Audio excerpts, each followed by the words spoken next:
ঋতুরাজ বসন্তের আগমনের বদলে গেছে। নাটোরে প্রকৃতি রূপ বৈচিত্র্য তথ্যচিত্রে জয় আহমেদ জনি, লালপুর উপজেলার প্রতিনিধি, নাটোর।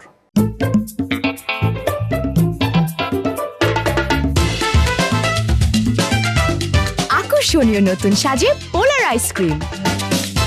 চৈত্র আসার আগেই নতুন রূপে সেজেছে বাংলার প্রকৃতি। এ যেন গ্রীষ্মকালকে স্বাগত জানাতে সব আয়োজন। দিগন্ত জোড়া সবুজের মাঝে রঙিন আভা যতদূর চোখ যায়। আমের মুকুলের সমাগমে মুকুলের কুলেশ ছেড়ে গেছে প্রতিটি গাছ। সেই শাখে আশায় বুক বেঁধেছেন বাগান মালিকরা। যত্ন করছি আমের গাছে, এবার ফলন ভালো হওয়ার কথা, দেখা যাক কি হয়। ভালো প্রচলন করছি, দেখি কিরকম হয়। ফলন টলনের উপর আছে, আমের কড়িতে ভালো আছে।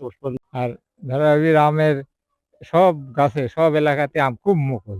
নাটোরে উৎপাদন হয় আম, রূপালী, গোপালভোগ, খেরসা আশিনা সহ বিভিন্ন জাতের আম।